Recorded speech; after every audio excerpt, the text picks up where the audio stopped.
नमस्कार मित्रांनो, सोनगावावर आलेलं एक भयानक संकट ह्या कथेचा हा भाग 3 आहे.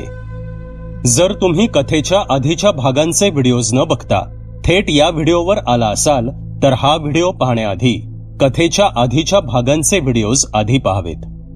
ह्या कथेच्या प्रदर्शित होणाऱ्या सर्व भागांच्या व्हिडिओच्या लिंक्स ह्या कथेच्या प्रत्येक व्हिडिओच्या डिस्क्रिप्शन मध्ये देण्यात येतील.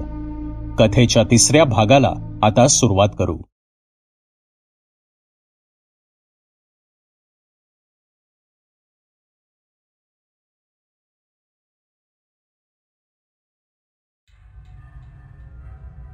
सकाळी 10च्या दरम्यान गुरं चारायला गेलेल्या एका गुराख्याला करवंदीच्या जाळीत कुणीतरी असल्याचा भास झाला.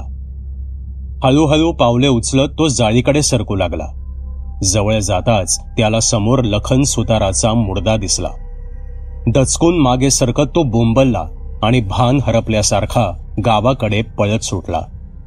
बघता बघता साऱ्या गावात ही बातमी वाऱ्यासारखी पसरली. सारा गाव या बातमीनं ढवळून निघाला. दौलतराव पाटील शेतात गेले होते. काही जण जाऊन त्यांना बोलवायला आले.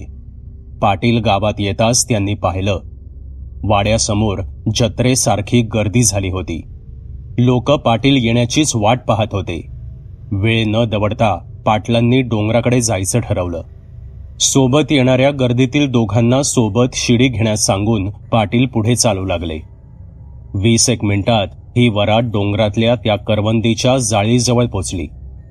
करवंदीच्या जाळीवर तरंगत असणारं लखनचं मढ पाहून लोक दचकून मागे सरकली. पाटलांनी पुढे होऊन ते मढ काढण्याचा प्रयत्न केला. तसे बाकीचेही पुढे सरसावले. त्या कलेवराची अवस्था अगदी शिवा आणि धनाजी सारखीच केली गेली होती. सारं अंग काळवंडून गेलं होतं. 4 जणांनी पकडून ते धड शिडीवर बांधलं आणि ते गावाकडे निघाले. गावात शिरून ते आता लखन सुताराच्या घराकडे जाऊ लागले. पावलागणीस त्यांच्या मागे गर्दी वाढत चालली होती. ही बातमी पोचल्यापासूनच लखन सुताराच्या घरी आक्रोश सुरू झाला होता. आता अंगणातील खाटेवर ठेवलेलं त्याचं मढ पाहून तो आक्रोश शतपटीनं वाढला होता. पोलिसांना बोलवून त्यांची वाट पाहत थांबण्याचा पाटलांचा कसलाही इरादा नव्हता आणि तसेही मागील 2 प्रकारात पोलीस काहीही करू शकले नव्हते. त्यामुळे त्यांना नंतरही ही बातमी देता येऊ शकत होती. पाटील आणि बाकीचे आता अंत्ययात्रेच्या तयारीला लागले. पुढील 1.5 तासात सर्व काही उरकून अंत्ययात्रा स्मशानात पोचली. लखन सुताराचा अंत्यविधी उरकून 1:30 वाजेपर्यंत लोक गावात परतली. पाटलांनी निरोप पाठवल्याने दुसऱ्याच दिवशी पोलीस गावात येऊन गेले. पाटलांनी त्यांना लखनच्या खुनाबद्दल इत्यंभूत माहिती दिली आणि हे 3ही खून एकसारखेच असल्याचंही सांगितलं. त्याचबरोबर पाटलांनी PSI सावंतांना सुगंधाबद्दल आणि गावात सुरू असलेल्या तिच्या भानमतीच्या चर्चेबद्दलही सांगितलं. PSI सावंतांनी ही शक्यता सपशेल फेटाळून लावली आणि असल्या कोणत्याही गोष्टींवर विश्वास न ठेवण्यास सांगितलं. अजून एका गूढ मृत्यूची नोंद करून पोलीस निघून गेले. गावातील ही एकाच प्रकारे घडलेली 3री हत्या होती. सारा गाव आता चिडला होता आणि या रोषाला व्यक्त होण्यासाठी सुगंधाच्या रूपानं एक वाट मिळाली होती. एक संतराम वाणी सोडला तर आधी सारा गाव आता जणू तिच्यावर डूख धरून होता. त्यात लखन सुताराच्या या हत्येने आता लोक जरा जास्तच खवळली होती. काही लोकांनी पाटलांच्या मागे त्या संतरामला वाड्यावर बोलवून सुगंधाला घरातून हकलून लावायला सांगा असा तगादा लावला होता.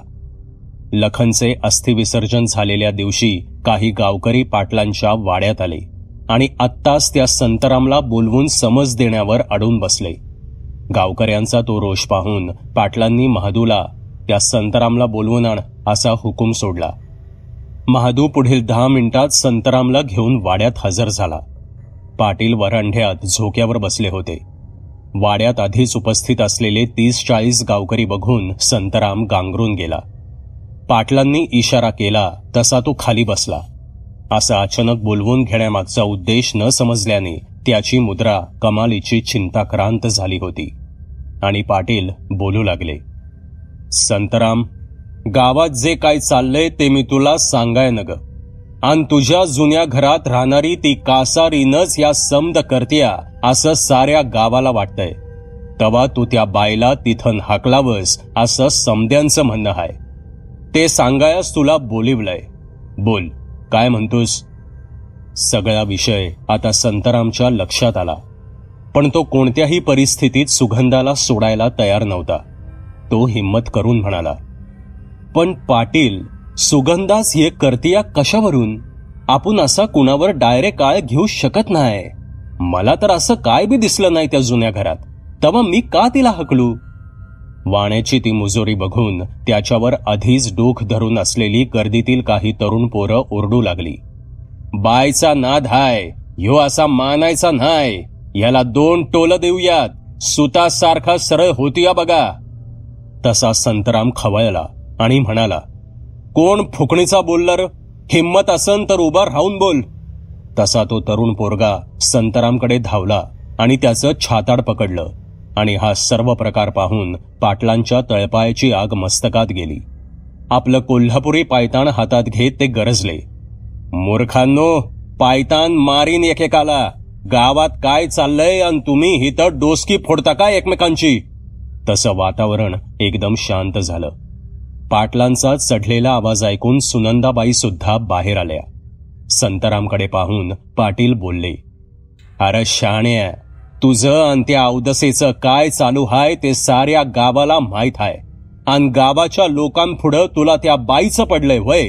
नीट विचार कर, असा येड्यावाणी वागू नगस. सोन्यासारखी बायको आणि पोरं हाय ती. का माती कालवतोय आज भरल्या संसारात? खाली मान घालून संतराम ऐकत होता. कितीही राग आला असला तरी पाटलांना उलट बोलण्याची त्याची हिंमत नव्हती. काहीही उत्तर न देता संतराम निघून गेला. तसे गर्दीतले पांडुतात्या बोलू लागले, पाटील, हे बेण ऐकल असं वाटत नाही. ह्याला वाईट टाकाया पाहिजे, तेव्हा समजल गावाचा हिसका. तसेच सगळ्या गर्दीतून हा हा असंच करूया असे सूर उमटले. काहीसे शांत झालेले पाटील बोलले, एकाएकी असं करता यायचं नाही. आज समज दिल्यास की आपण बघूया काय बुद्धी सुचली तर. आणि गावात किराणा दुकान एकच हाय हे इसरून चालायचं नाही. पाटलांच्या बोलण्यात तथ्य होतं. वयस्कर लोकांनी पाटलांना दुजोरा दिला. तरुण पोरांची तशी निराशाच झाली. पण संतरामची झालेली नाचक्की पोरांना सुखावणारी होती. पाटलांचा निरोप घेऊन गर्दी वाड्याबाहेर पडली. लोकांसमोर झालेल्या अपमानाने संतराम चांगलाच दुखावला होता, पण अपमानाचे घोट पिऊन तो जगत होता. संतरामला पाहून तरुण पोरं मुद्दाम बांगडीवाला बांगडीवाला म्हणून चिडवत होती. संतरामने आता त्यांच्या नादी लागणं सोडून दिलं होतं. दरम्यान काही बायकांनी तारूलाही संतरामचे कारनामे तिखट मीठ लावून सांगितले होते. हा प्रकार ऐकून भोळी तारू हादरून गेली. चिडलेल्या तारूने सुगंधाला जाऊन जाब विचारायचा विचार केला, पण तिची हिंमत झाली नाही. नवऱ्याला तिनं याबद्दल खुलासा करण्यास सांगितलं. या सर्व प्रकरणात संतरामची व्हायची तेवढी नाचक्की झालीच होती. त्यामुळे आता काहीसा निलाजरा झालेल्या संतरामने बायकोला आपलं सर्व लफडं सांगून टाकलं आणि तुला राहायचं असेल तर राहा, नाहीतर माहेरी निघून जा असा दम सुद्धा भरला. या प्रकाराने तारू चांगलीच खचली. पुढचे 3 दिवस ती रडत होती, पण निर्ढावलेल्या संतरामला याचा काहीही फरक पडला नव्हता. गावात एवढं सगळं होऊनही तो सुगंधाकडे जातच होता. फरक एवढाच की तो आता खुलेआम जात होता. लपवाछपवीची आता काही गरज उरली नव्हती. सुगंधा मात्र अजूनही शांत होती. लोकांकडे लक्ष देऊ नका असं ती संतरामला समजावत होती. संतरामला स्वतःहून अक्कल येईल ही दौलतरावांची अपेक्षा फोल ठरली होती. या गोष्टीवर काय तोडगा काढावा हा विचार सतत दौलतरावांच्या मनात घोळत होता. संतरामला समजवण्यासाठी त्या बाईबद्दल काहीतरी ठोस पुरावा मिळणं गरजेचं होतं. त्याशिवाय संतराम तिला हकलणार नव्हता आणि घर त्याच्या मालकीचं असल्यानं त्याच्या मर्जीशिवाय त्या बाईला हुसकावणं शक्य नव्हतं. इकडे आपली विवेकबुद्धी गहाण ठेवलेला संतराम कुणाचंही ऐकण्यास तयार नव्हता. सुगंधासाठी आपल्या भोळ्या बाबड्या बायकोलाही तो घराबाहेर काढण्यास तयार होता. गावातले लोक केवळ नाईलाज म्हणून त्याच्या दुकानात जात होते. बाकी सारं गाव त्याच्यावर थुंकत होतं. पण निलाजऱ्या संतरामला याने काहीही फरक पडत नव्हता. सारा गाव आता संतराम आणि सुगंधाला चांगलाच वैतागला होता. पण सुगंधाच्या भानामतीला घाबरून गेल्याने तिला सरळ जाऊन जाब विचारायची कुणाचीही हिंमत नव्हती. त्या मानाने संतराम हे कमकुवत लक्ष असल्याने लोक संतरामला धारेवर धरण्याची एकही संधी सोडत नव्हते. लोकांना फाट्यावर मारत इकडे सुगंधा मात्र आपल्या पुढील भक्ष्याच्या तयारीला लागली होती.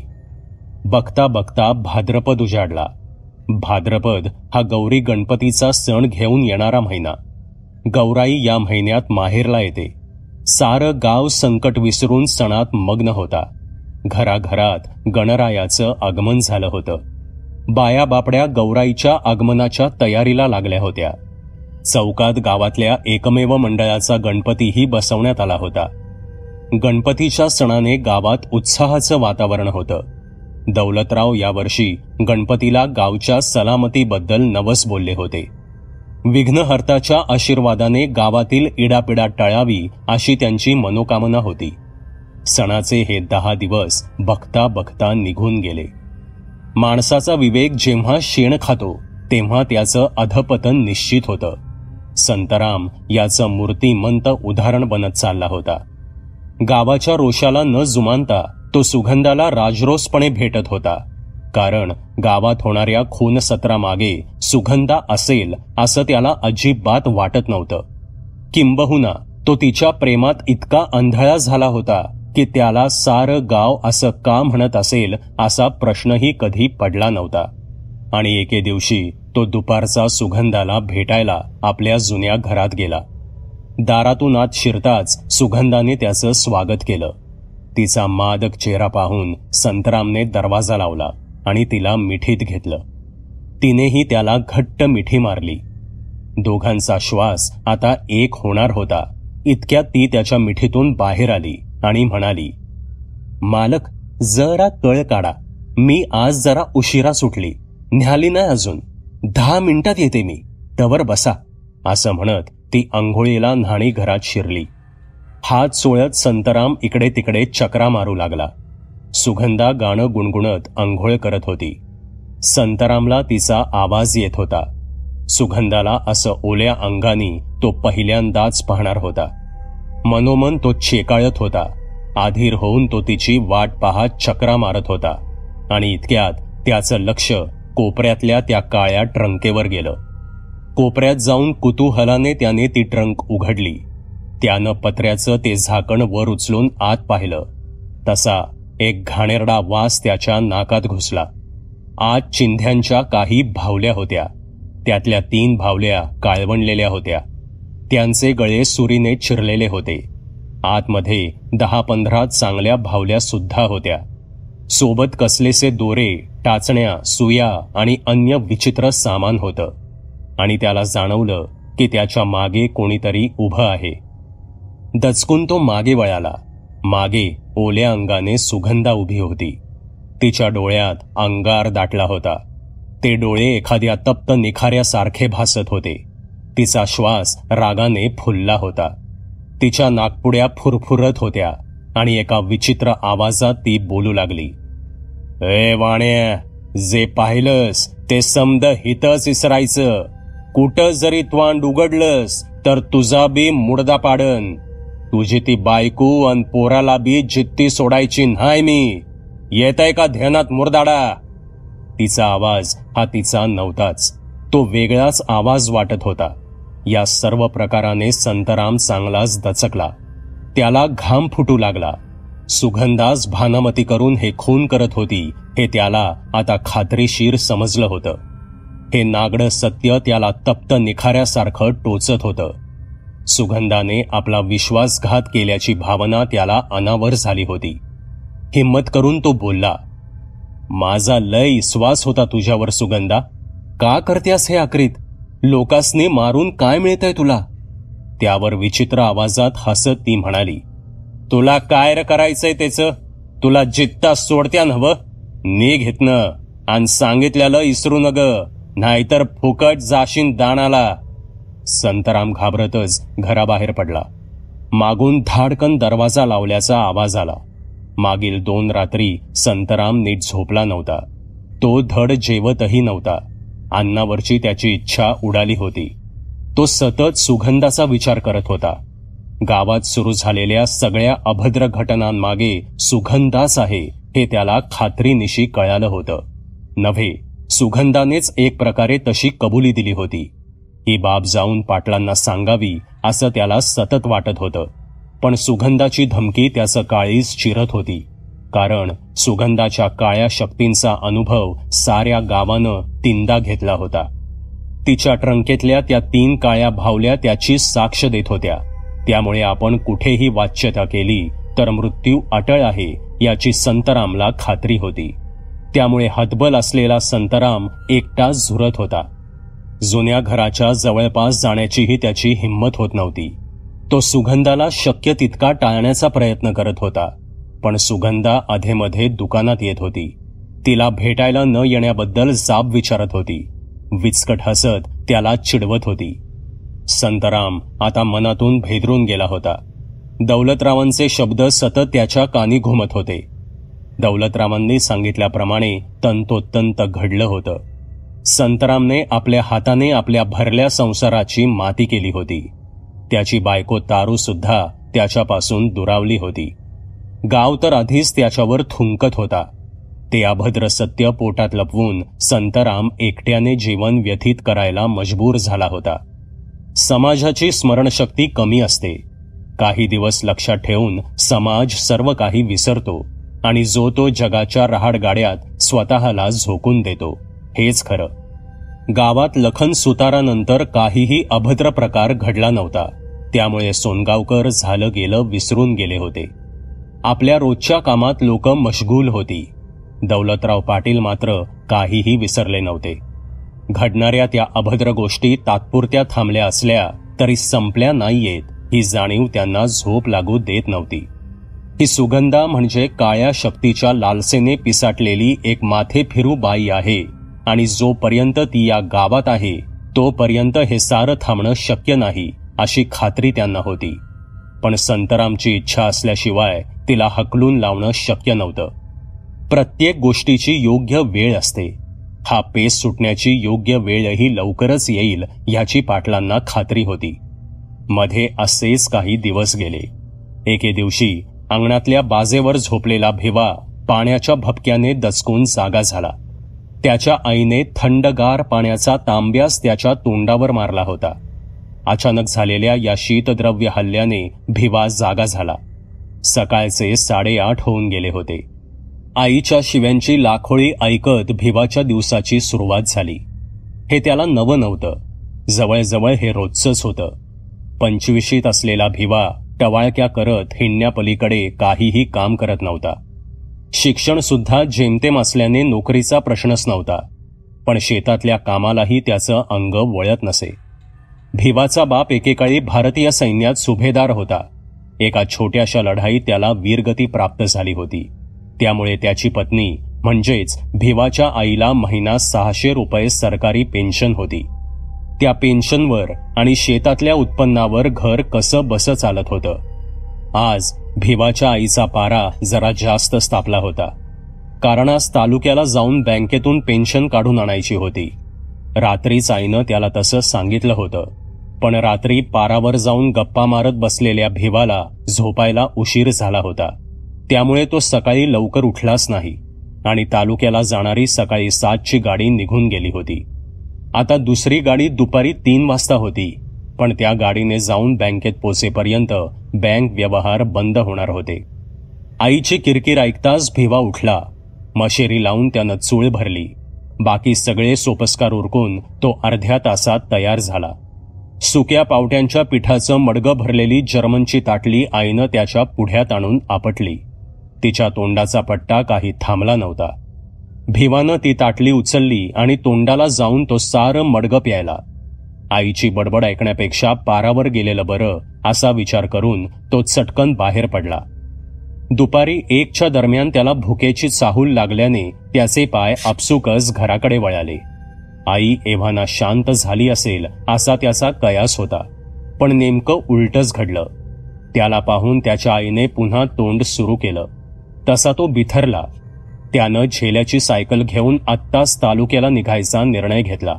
तशी त्याची आई त्याला जेवण करून जाण्यासाठी मागे लागली. आधीच भूक लागल्याने त्याने 10 मिनिटात जेवण केलं आणि बँकेचं पासबुक घेऊन तो झेल्याच्या घराकडे निघाला. झेल्याची सायकल घेऊन गावातून बाहेर पडायला 2 वाजून गेले होते. जोराने पॅडल मारत तो सायकल दामटत होता. 16 किलोमीटरचा रस्ता, तोही नागमोडी वळणांचा, चढ उतारांचा. त्याला 1.5 तास तरी लागणार होता. त्याला बँकेचे व्यवहार बंद होण्याच्या आत तिथे पोचणं गरजेचं होतं. मजल दर मजल करत शेवटी तो वेळेत बँकेत पोचला. पैसे काढून ते विजारीच्या चोर खिशात सांभाळून ठेवून तो शहरातून बाहेर पडू लागला. बस स्टँड परिसरात थांबून त्याने तिथल्या एका गाड्यावर वडापाव खाल्ला. बाजूला सुरू असलेल्या डोंबाऱ्याचा खेळ पाहत तो अर्धा तास तरी तिथेच घुटमळत राहिला. बस स्टँडच्या इमारतीवर बाहेरील बाजूस असणाऱ्या मोठ्या घड्याळावर त्याची नजर जाताच तो भानावर आला. 5 वाजून गेलेले पाहून त्याने लगबगीने सायकलला टांग टाकली आणि तो गाव जवळ करू लागला. तालुक्याचं गाव सोडून तो आता चांगला 9-1 किलोमीटर पुढे आला होता.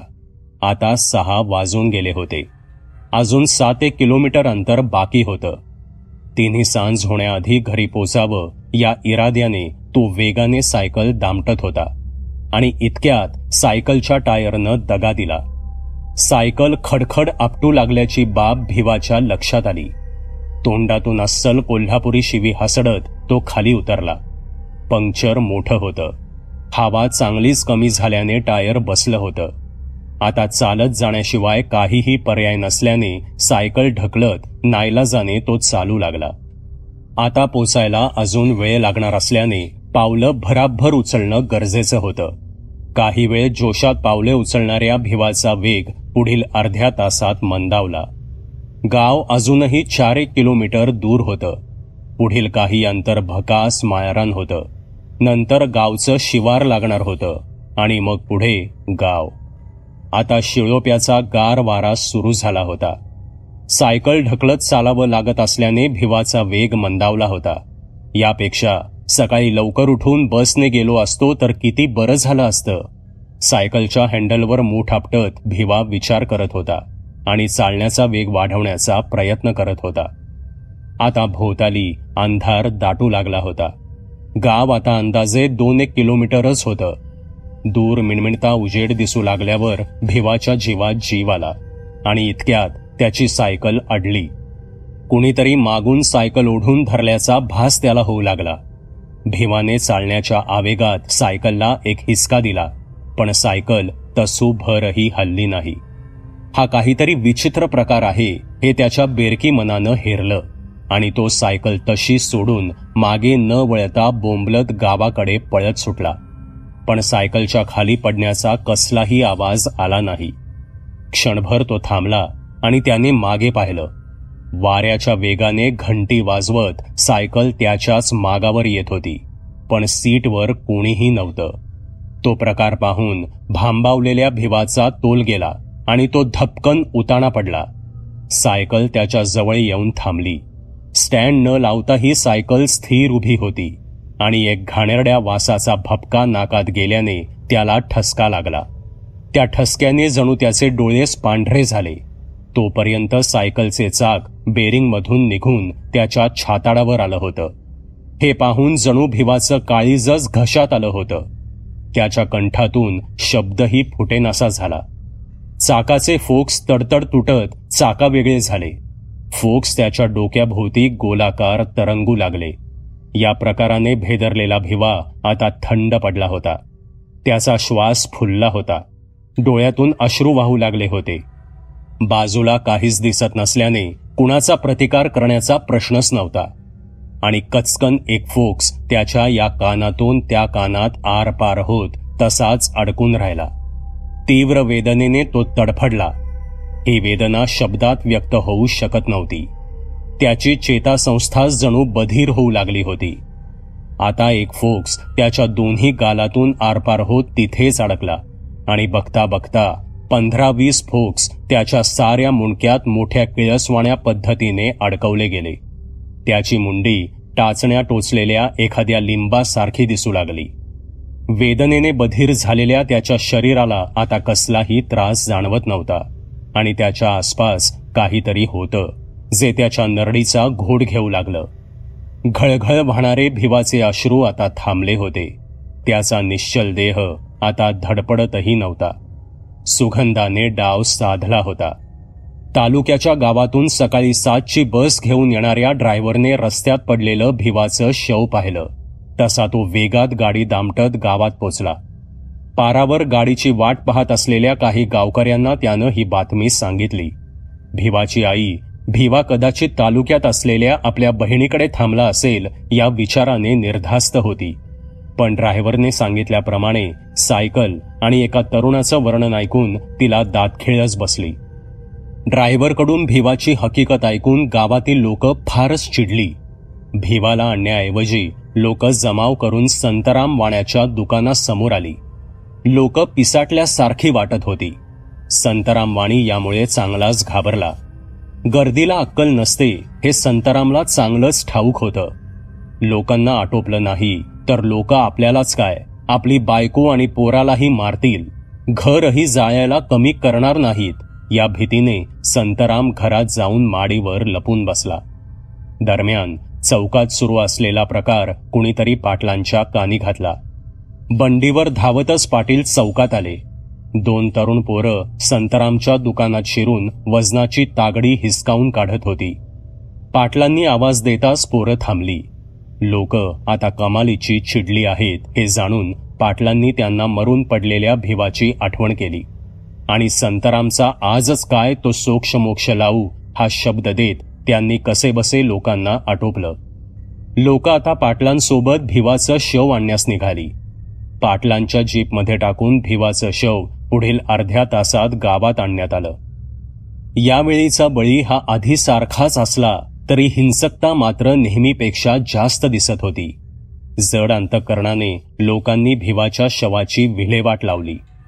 स्मशानातून परत येताच चिडलेले गावकरी पुन्हा संतरामच्या घरासमोर जमले. या प्रकाराने हदरलेला संतराम माडीवरून खाली आलाच नव्हता.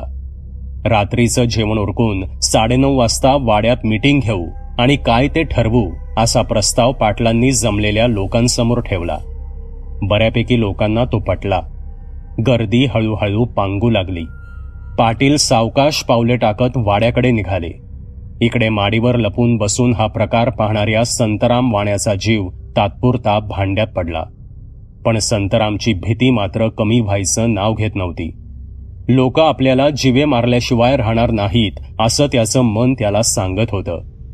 गर्भगळीत झालेला संतराम माडीवरून खाली यायचं नाव घेत नव्हता. तारू जरी त्याच्याशी बोलत नसली तरी नवऱ्याची ही अवस्था पाहून तिचं काळीज तीळ तीळ तुटत होतं. तिनं त्याला माडीवरच जेवणाचं ताट नेऊन दिलं आणि ती पाटलांच्या वाड्याकडे गेली. तिनं आपल्या नवऱ्याची दयनीय अवस्था दौलतरावांना सांगितली आणि त्यांच्या पाया पडून बिचारी आपल्या नवऱ्याच्या सुरक्षिततेसाठी भीक मागू लागली. कारण चिडलेल्या जमावाला थोपवण्याचं काम फक्त दौलतरावच करू शकतात हे तारू जाणून होती. दौलतरावांनी तिला धीर दिला, पण नवऱ्याला समजावून त्या कासारणीला घरातून हाकलून लावण्यास बजावलं. कारण चिडलेल्या लोकांना जास्त वेळ थोपवणं त्यांना सुद्धा शक्य नसल्याचं त्यांनी सांगितलं.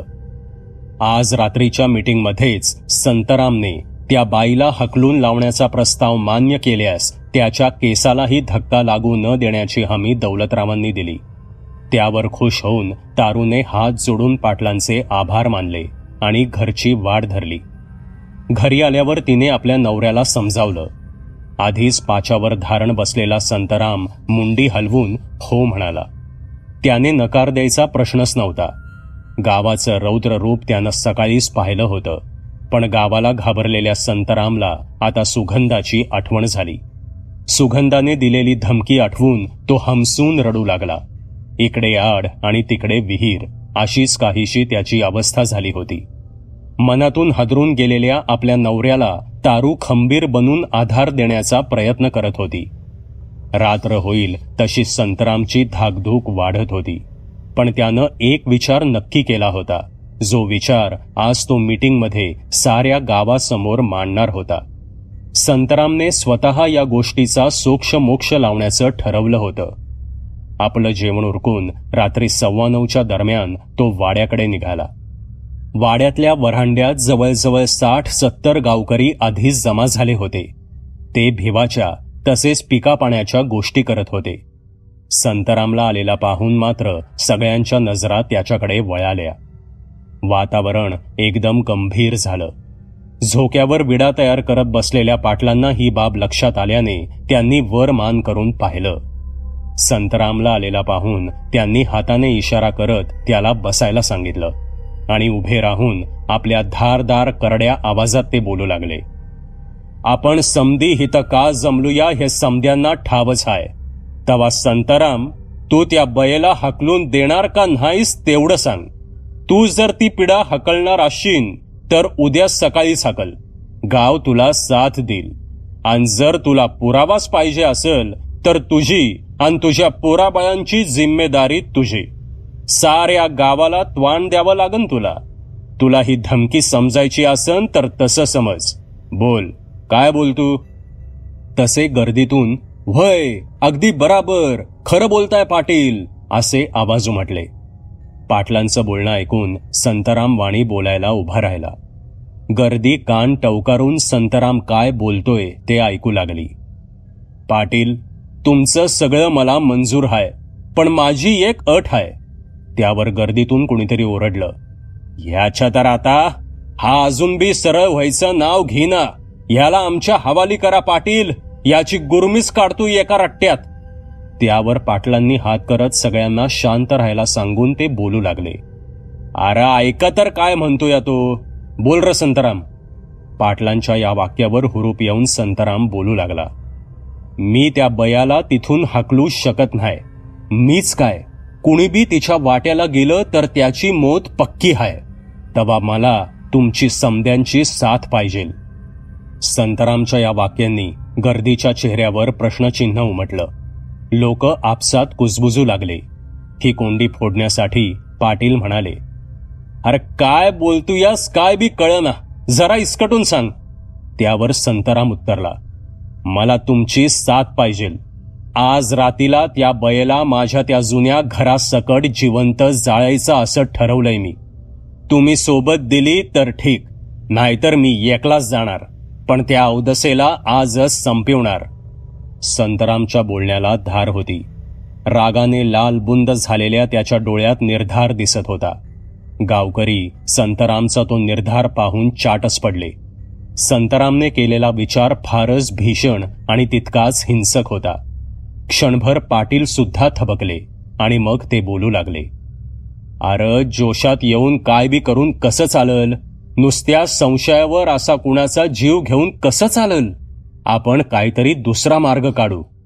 त्यावर कुत्सित हसत संतराम म्हणाला, या बघा, त्या अवदसेला हकलून ह्यो पेस सुटल असं जर तुम्हासनी वाटत असल तर तसं काय बी होणार नाही. भेवा मरायच्या आधी मी स्वतः तिच्याकडल्या त्या काळ्या ट्रंकात 3 भावल्या बघितल्या होत्या. काळवणलेल्या, गळ चिरलेल्या भावल्या. त्या भावल्या म्हणजे शिवा, धनाजी आणि लखन. आता भिवाची भर पडली असन त्याच्यात. अजून लय कोऱ्या भावल्या आहेत तिच्याकडं. एक भावली म्हणजे गावातल्या एकाचा मुर्दा. तिनं स्वतः हे मान्य केलंय माझ्या समक्ष. आणि गावात कुणाला बी बोललास तर तुझा बी मुर्दा पाडीन अशी धमकी बी दिला मला. तवा माझं ठरलंय, तिला आज संपवावंच लागन. दुसरा काय बी उपाय नाही. हे ऐकून गावकरी आवाक झाले. गावातल्या अभद्र प्रकारांमागे सुगंधाच असल्याचं निष्पन्न झालं होतं. नव्हे तसा धडधडीत पुरावाच मिळाला होता. सुगंधाचे कारनामे ऐकून गावकऱ्यांचं पित्त खवळलं. संतरामच्या बोलण्यात तथ्य होतं.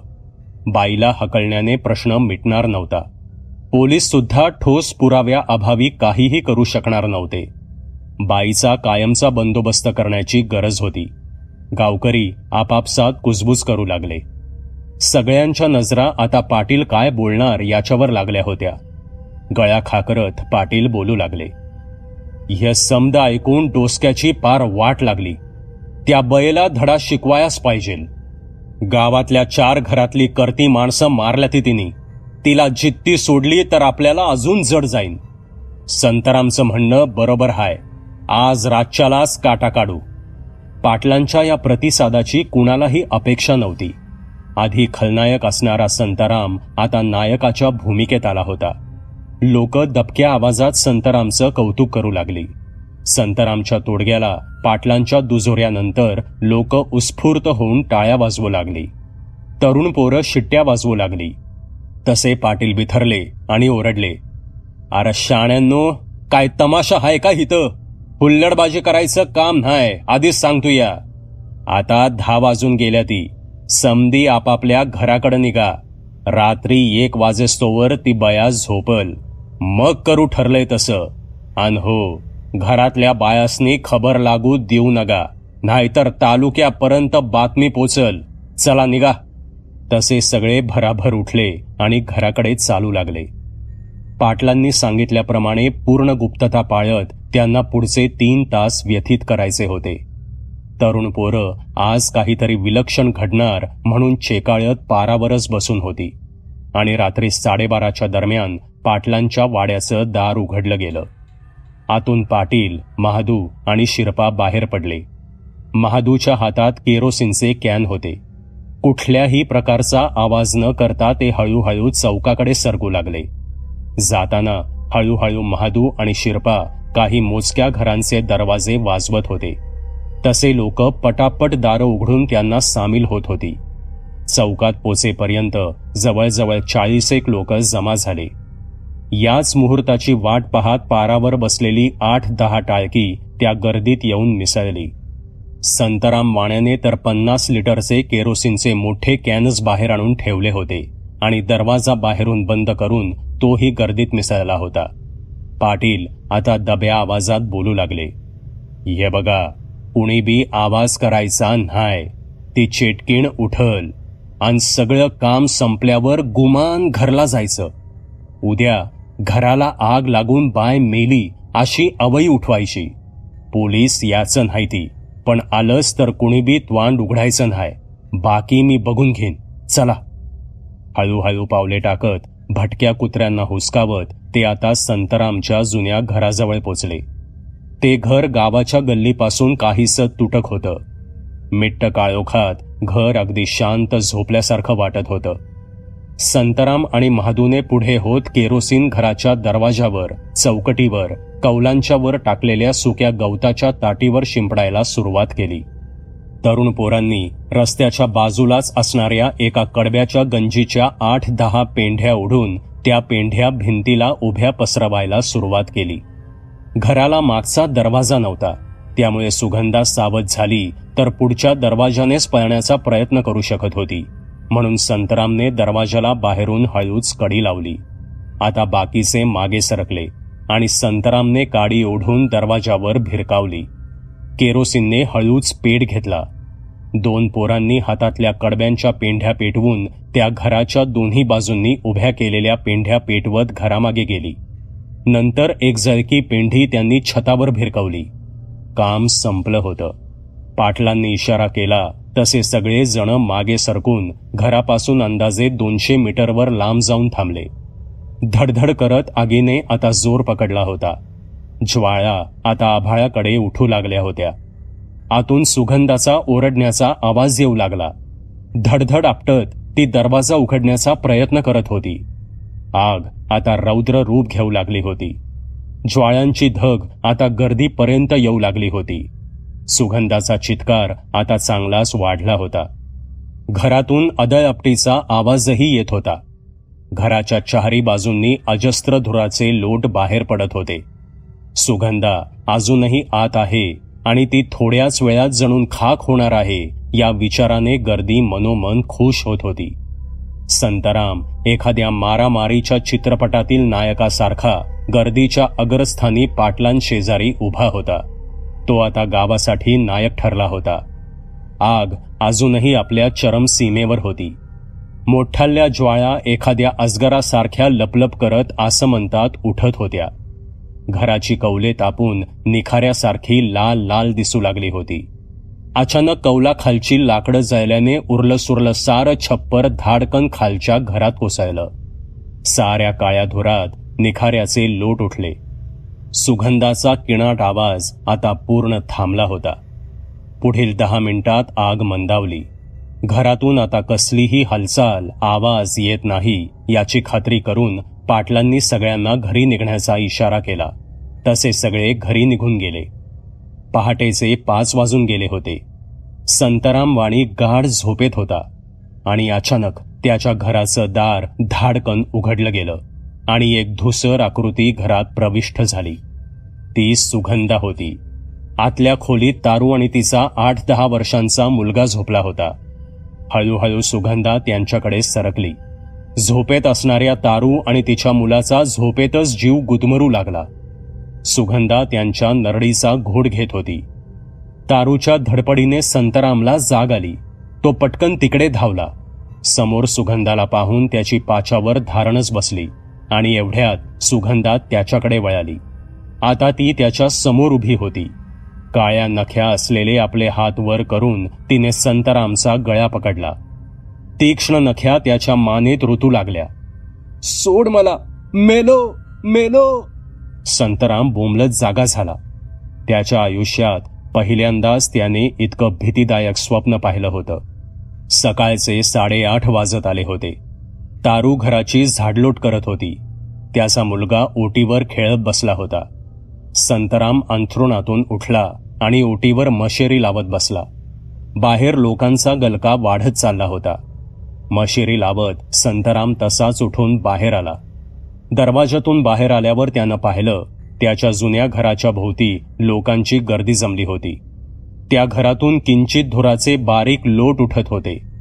मशेरी लावत संतराम तिकडे निघाला. आता बघ्यांची चांगलीच गर्दी जमू लागली होती. त्यातल्या बऱ्यापैकी गडी माणसांना रात्रीचा प्रकार माहीत होता. जमलेल्या बाया बापड्यांना जास्त कल्पना नसल्याने त्या हळहळत होत्या. इतक्यात दौलतराव तिथे आले. झाल्या प्रकाराबद्दल आपल्याला काहीच माहिती नसल्याच्या आविर्भावात ते वावरत होते.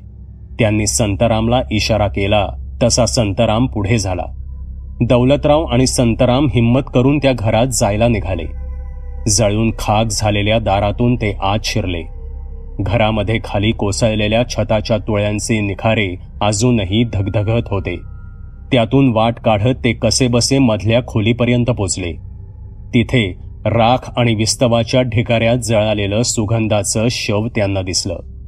सुगंधा मेल्याची खात्री झाल्यावर दोघेही माघारी वळाले आणि घरातून बाहेर आले. बाहेर जमलेल्या गर्दीला उद्देशून आता पाटील बोलू लागले. "या बघा, कसल्याशा कारणानं समद्या घराला आग लागून सगळं जळून खाक झालंय. ती कासारीन आज जळून मेली हाय. तवा आता हिथं उभं राहून काय बी उपयोग नाही. समद्यांनी आपापल्या घराकडे निघा." असं बोलून पाटील स्वतः आपल्या वाड्याकडे जायला निघाले. संतराम वाणी सुद्धा आपल्या घरी निघून गेला. दौलतराव वाड्यात पोचले. वरांढ्यातील झोक्यावर बसून ते पानाचा विडा बनवू लागले. पाटलांच्या येण्याची वाट पाहत असलेल्या सुनंदाबाई बाहेर आल्या आणि विचारू लागल्या, "काय व, मेली का सुगंधा? तेच बघायला गेला होता ना व?" त्यावर पाटलांनी असे म्हणत होकार दिला. त्यावर न राहून सुनंदाबाई बोलल्या, "आव, पण जिद्दी जायची गरज होती का? पोलिसांना बोलवून दिली असते की त्यांच्या ताब्यात." "या बघा, जे झालंय ते बेसच झालंय. ती अवदसा अशी ऐकली नसती. आणि पोलिसांनी काय पुरावा द्यायचा? भानमतीचा पुरावा कोर्टात चालतोय होय. त्यामुळे जे झालं ते बराबर झालं. तुम्ही डोसक्याला लय ताप करून घेऊ नका." पाटील विडा तोंडात टाकत म्हणाले. तसे सुनंदाबाई होकार देत आपल्या कामाला लागल्या. सुगंधाला जाऊन आता आठवडा होत आला होता. गावात उगवणारा प्रत्येक दिवस आपल्या सोबत नवचैतन्य घेऊन येत होता. गावावरील संकट टळल्यानं लोक फार खुशीत होती. बाया बापड्या जनाईचे आभार मानत होत्या. एकंदरीतच गावातलं वातावरण फारच तजेलदार वाटू लागलं होतं. सबस्क्राईब करा एटी स्टोरी टेलर चॅनलला आणि बेल आयकन दाबून ऑलवर क्लिक करा आमचे व्हिडिओज सगळ्यात आधी बघण्यासाठी.